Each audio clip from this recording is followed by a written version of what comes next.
Hola, buen día chicos, ¿cómo están? Espero que estén muy bien. Les recuerdo mi nombre. Soy la maestra Leda del Instituto Mater y el día de hoy les platicaré acerca de 4 temas importantes dentro de la historia mexicana del periodo de 1920 a 1982. ¿Cuáles son esos 4 temas? Bueno, es la seguridad social y el inicio de la explosión demográfica, el voto de la mujer, la cultura y los medios de comunicación como literatura, pintura, cine, radio, televisión y deporte. Y por último, la educación nacional. Daremos inicio a la sesión hablando de la seguridad social y la explosión demográfica en México.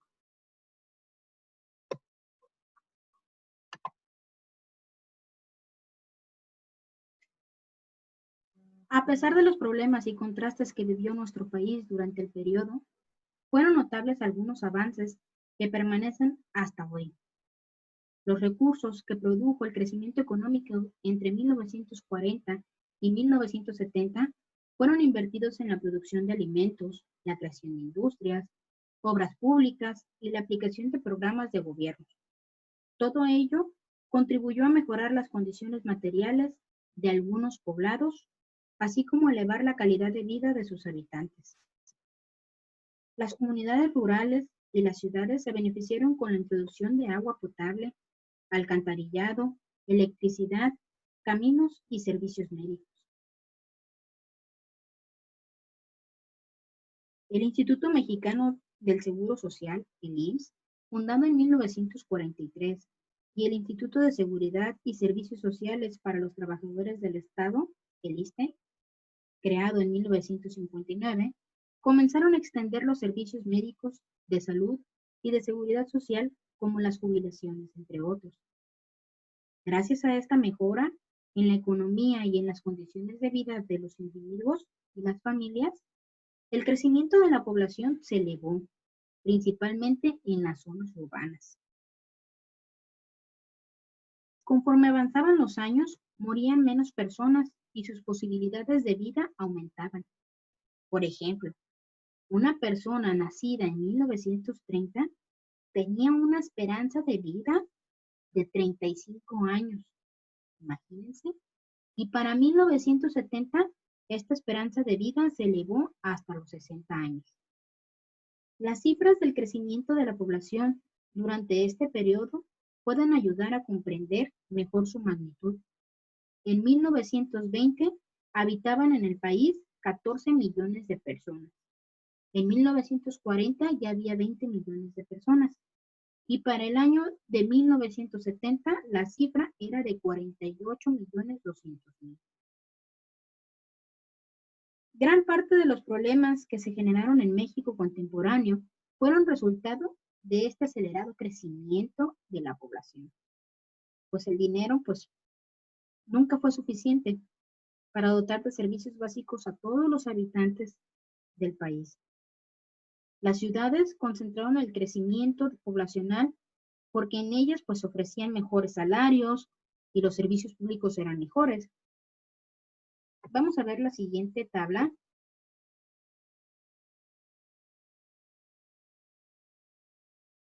donde vamos a poder observar el crecimiento en algunas ciudades de la República Mexicana. Primero, vemos que la población total de la República Mexicana en 1940 era de 19.700.000, que para 1970 alcanzó los 48.200.000.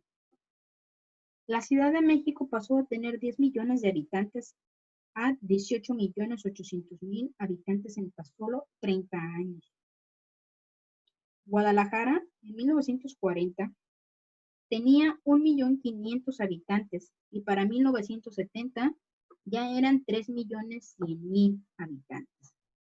En Monterrey eran 1.100.000 y para 1970 pasaron a ser 2.600.000.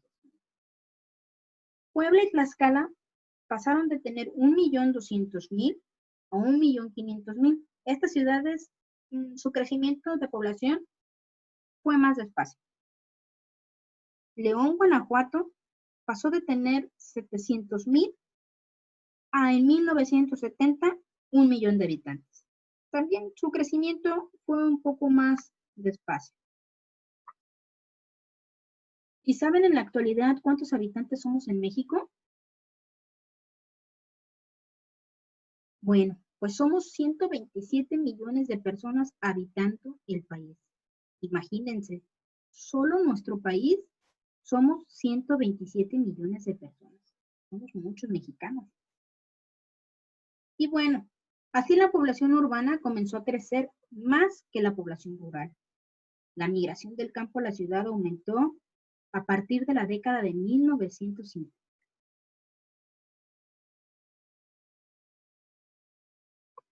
En los años 70, el gobierno decidió tomar medidas en la política demográfica para controlar el aumento de la población.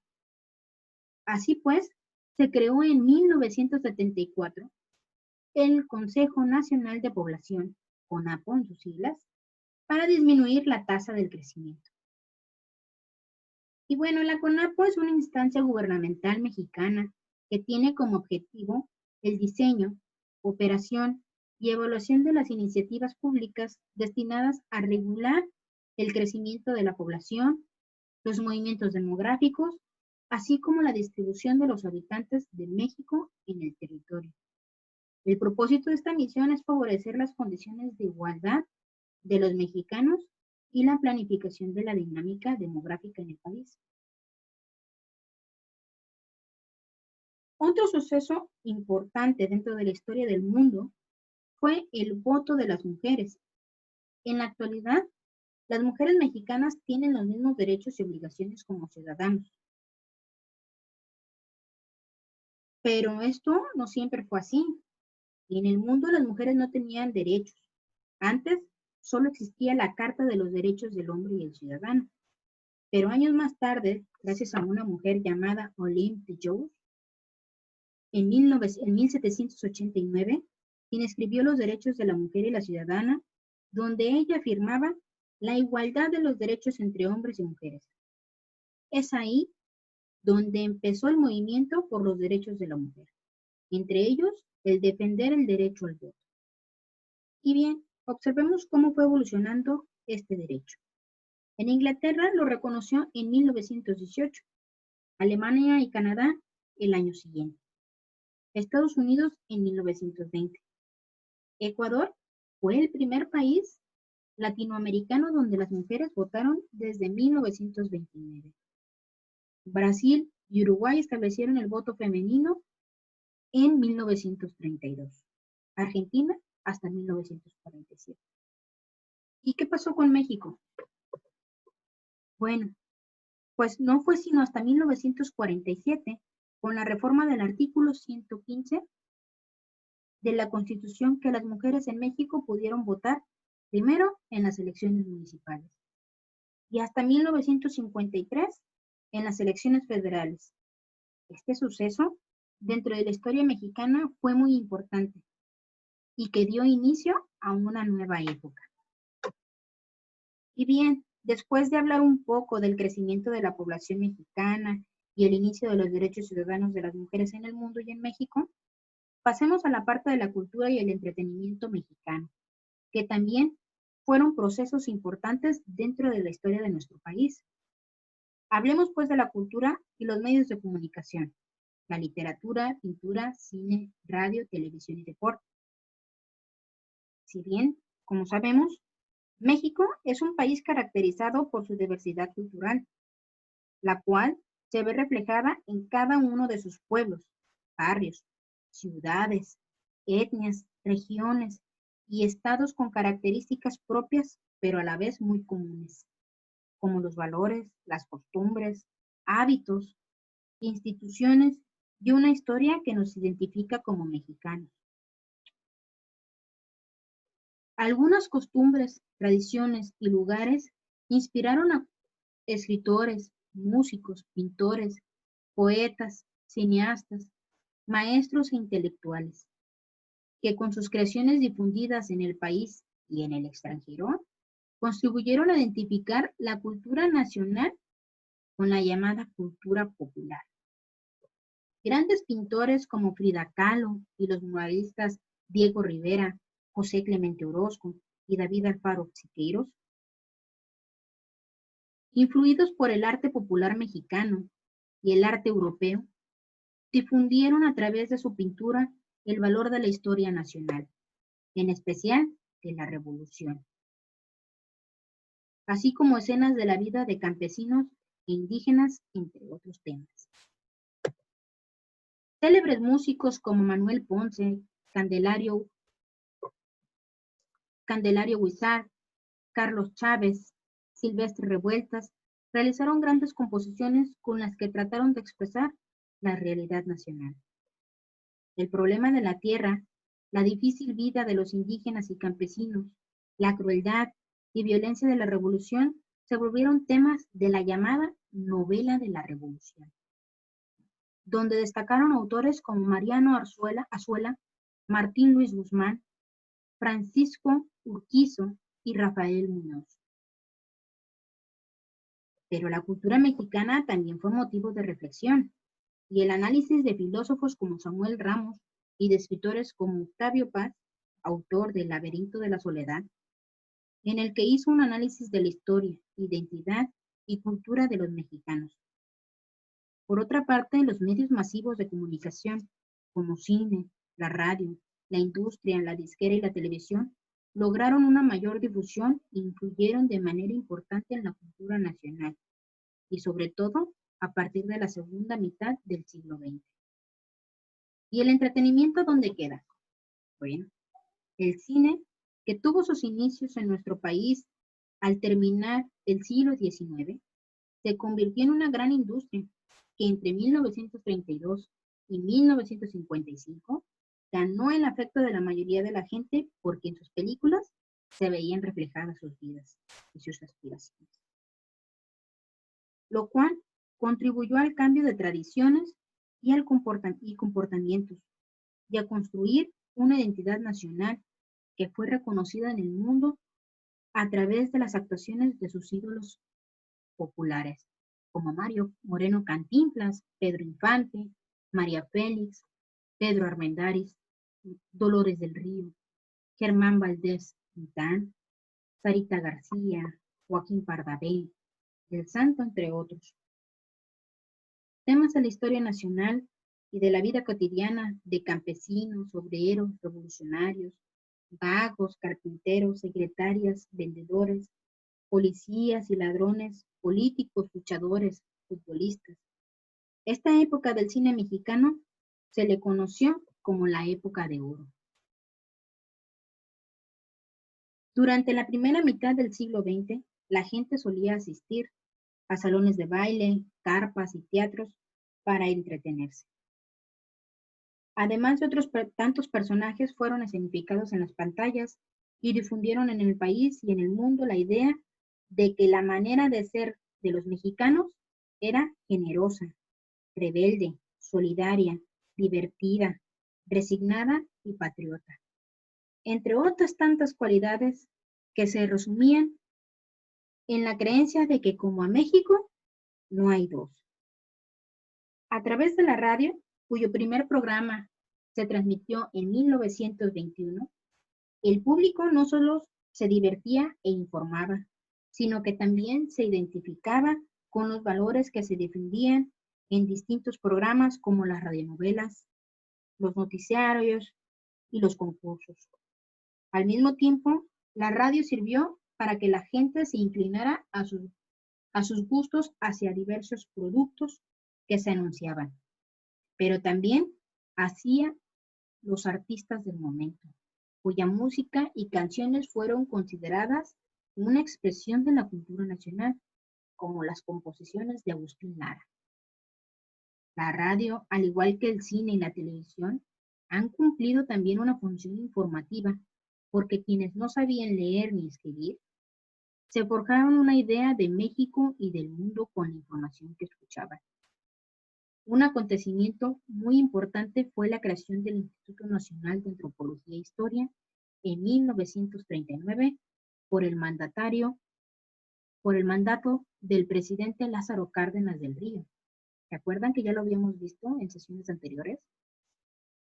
El propósito era convertirse en la institución dedicada a la preservación, protección y difusión del patrimonio arqueológico, antropológico e historia de la nación.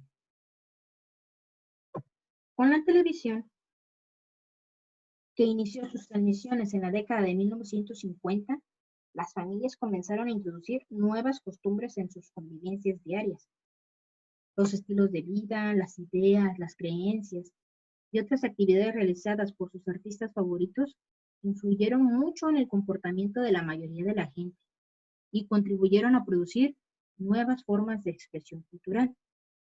La vida en las ciudades se convirtió en el gran tema y el gran modelo a ser imitado. Junto con él, de la cultura estadounidense, pues en la pantalla se veía todo: el cabaret, el salón de baile, las calles, la cantina, la fiesta, el ring, la fábrica, el autobús, la casa, etc. La televisión tenía un poder magnético y fue utilizada también para llevar educación a las poblaciones geográficamente aisladas, es decir, a las zonas rurales, con sus proyectos de telesecundaria. Después de 1950, la cultura nacional unificó sus formas de expresión y sus costumbres gracias a la influencia de los medios masivos de comunicación. ¿Sabías que el mexicano Guillermo González Camarena fue el inventor de la televisión a color? Interesante, ¿verdad? Y bueno, ¿y qué pasó con la educación de México?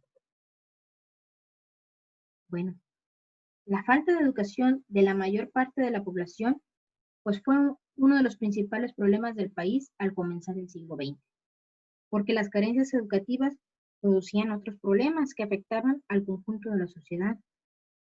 Con ellas las desigualdades, que no solo se mantenían, sino que se extendían de generación en generación.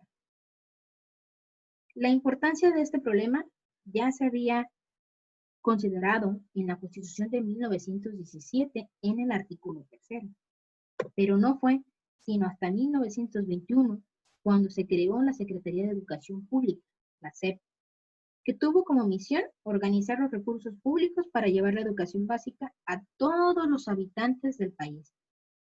Con estas y otras medidas comenzó a funcionar el sistema educativo nacional. En la década de 1930, bajo el lema Educación Socialista, se propuso convertir a la escuela, junto con los ejidos colectivos, en medios de transformación social y del desarrollo económico del país. Ello supuso la aplicación de los principios establecidos desde la Constitución de 1917 para eliminar de la enseñanza los contenidos religiosos e impartir una educación científica con la que los niños tomaran conciencia de que eran trabajadores de la patria y agentes del cambio social. En la década de 1940 continuó la enseñanza de las ciencias, la técnica y las artes. No obstante, se descuidó la educación indígena y rural, así como la formación de maestros. Se pusieron en marcha reformas para resolver estos y otros problemas del sistema educativo y planear su desarrollo. En 1957 se establecieron los libros de texto gratuito. Y entre 1930 y 1970 se fundaron varias universidades en varios estados de la República, entre ellos Nuevo León, Jalisco, Puebla, Querétaro, Campeche, Hidalgo, San Luis Potosí, entre otros.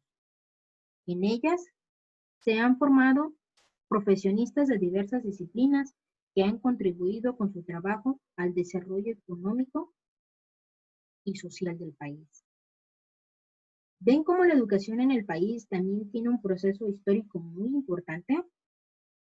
Pero todavía falta mucho por hacer en el ámbito educativo, pues es necesario que la educación alcance a llegar a todas las zonas rurales del país, porque un pueblo con conocimientos es un país libre. Y bien, ahora pasemos a la actividad del día de hoy. Copia las siguientes preguntas en tu cuaderno y escribe tu respuesta. ¿Cuál es la importancia de que hoy las mujeres tengan los mismos derechos y trato que los hombres? ¿Por qué crees que es importante la educación? ¿Por qué es necesario que el Estado brinde educación en México? ¿Por qué fue importante la creación de los libros de textos gratuitos? Bueno, chicos, pongan sus respuestas. Esto es todo por el día de hoy. Espero que les haya gustado la información.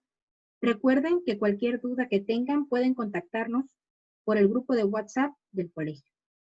Me despido por hoy y recuerden lavarse las manos frecuentemente durante al menos 20 segundos.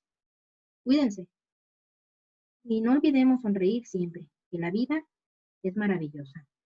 Nos vemos.